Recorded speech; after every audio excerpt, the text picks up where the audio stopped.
The key wouldn't turn. I stood on my own porch, exhausted after a long day, twisting the metal in a lock that refused to budge. Not stiff, not sticky solid, like it had been fused shut. I jiggled it, cursed under my breath, and then it hit me. This wasn't a fluke. Someone had poured industrial-strength superglue into the lock of my own damn house.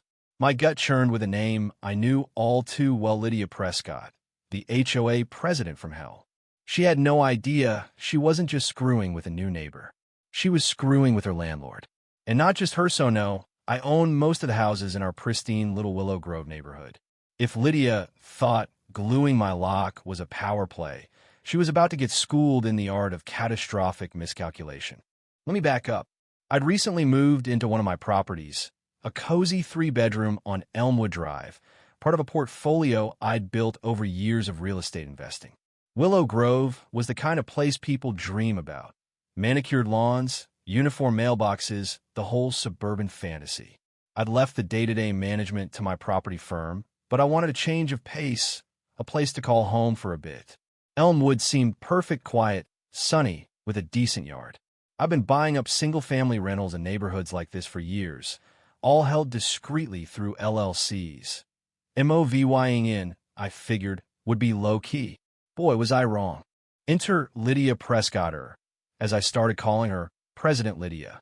Picture a woman with hair teased into a blonde fortress, sporting loud blazers that screamed, "I'm still relevant," and a voice that could make your teeth ache.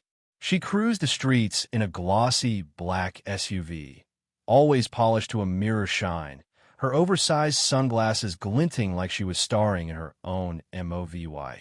I first spotted her the day my movers arrived. Her lips pursed as she slowed to inspect my boxes.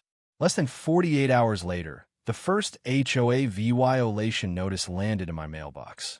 My trash can, apparently, was 2 inches too far from the curb. 2 inches. It came with a blurry photo, zoomed in like she'd staked out my house. I laughed it off, moved the can, and figured she was just overzealous. Then came a notice about my lawn. One patch, near the roses, was a 1/4 inch past the HOA's sacred 2.5-inch limit. Lydia herself delivered that one, banging on my door like she was serving a warrant. "Just keeping our standards up, dear," she chirped, her smile as fake as her tan. Her eyes darted past me, scanning my hallway like she was casing the joint. I'm a reasonable guy, so I bought a new mower, dialed in the exact height, and moved on.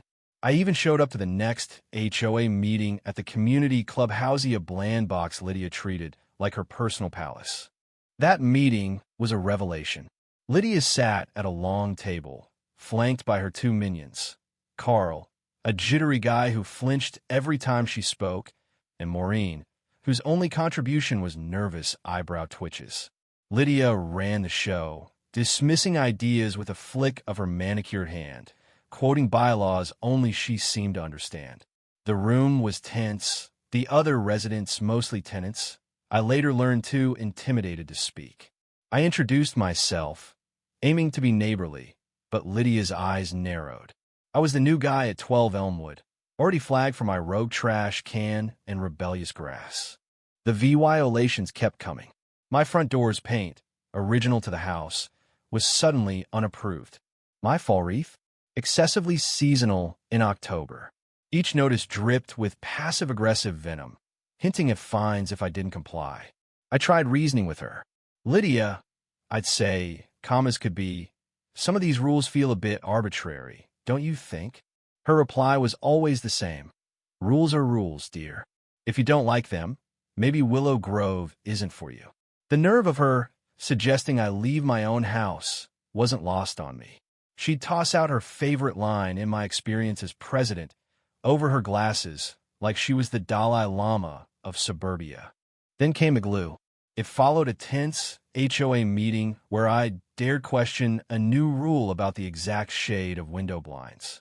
Lydia's face had turned beet red. That night, I came home to a lock that wouldn't budge. My security camera, a small dome I'd installed for package deliveries, caught it all, a figure in a bulky jacket, head down, creeping onto my porch. As they turned, the light glinted off a gaudy, peacock-shaped brooch pinned to a teal coat, Lydia's signature accessory. Her unmistakable silhouette sealed it. My blood ran cold, then hot. This wasn't about grass or paint anymore. This was vandalism, a deliberate attack meant to scare me. Lydia had declared war, and she had no clue who she was fighting. The locksmith cost a fortune. Sam, a gruff guy who'd seen it all, muttered about HOA lunatics as he drilled out the ruined lock. See this a few times a year, he said, wiping grease off his hands. Someone gets mad about a shrub. Next thing you know, glued locks or slashed tires. The repair wasn't just to lock the door frame, took a beating too. I kept the receipt, filed a police report, and stewed. The footage wasn't crystal clear, but that peacock brooch was damning. The cop was polite but skeptical, needing more proof to pin it on Lydia. Fine. I didn't need a con-VY tie-in yet. I needed leverage. I stopped thinking like an annoyed neighbor and started thinking like the investor I was. I owned 52 of the 75 homes in Willow Grove, a fact I'd known abstractly but hadn't weaponized until now. I dug into my records and found gold. Lydia lived at 7 Maple Lane, owned by my Pine VY EW Holdings LLC. She was my tenant. So was Carl, her nervous sidekick at 14 Oak Ridge. Maureen, the eyebrow lady, was a homeowner, but 2 out of 3 board members were mine. Better yet, most of the HOA's voting members were my tenants, cowed by Lydia's reign, but unaware their landlord was the guy she was tormenting. I requested every HOA document minutes, bylaws, financials. Lydia stalled, but eventually a fat envelope arrived. The bylaws were a maze of petty rules. No garden gnomes over 6 inches, satellite dishes hidden from VYEW. The financials raised eyebrows. Lydia's administrative expenses were generous for a small HOA. Then I cross-checked the membership list with my property records. My LLCs dominated Willow Grove. Lydia's power was an illusion built on my land. Her lease was a masterpiece of irony. Clauses banned nuisance behavior VY and disturbing other residents. Glue in my lock. Textbook violation. I pulled Carl's lease 2 same deal. My attorney, Rachel, a real estate shark, grinned when I laid it all out. She's got a glass jaw and doesn't know it, Rachel said, leaning back. You hold every card. We plotted. I could EVYCT Lydia and Carl for lease breaches, but I could also flip the HOA itself. My tenants, if rallied, could vote her out. Lydia kept pushing. Another notice claimed my porch light original to the house was non-compliant and needed replacing with overpriced options she'd listed. She badmouthed me to neighbors, calling me that troublemaker on Elmwood who thought rules didn't apply.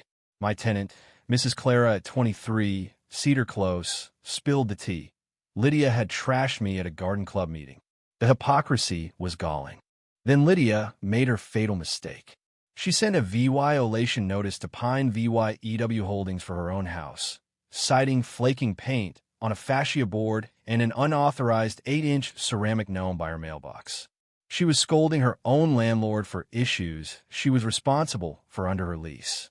It was almost poetic. I didn't send my property manager. This was personal. Rachel prepped the paperwork. A lease violation notice for Lydia, citing harassment, nuisance behavior and property damage, my lock, a demand for repair costs, and a letter detailing my ownership of Willow Grove's majority. I dressed sharp but understated and rang Lydia's doorbell at 10 a.m. She answered, mid-croissant, already annoyed. Yes, she snapped, peering over her glasses. Good morning, Mrs. Prescott, I said, cool as ice. I'm here from Pine VY EW Holdings about your notice on this property. Her eyes flickered confusion, then irritation. About time, she huffed. That paint's a disgrace, and don't get me started on that gnome. I let her rant, savoring the absurdity of her lecturing me about my own house.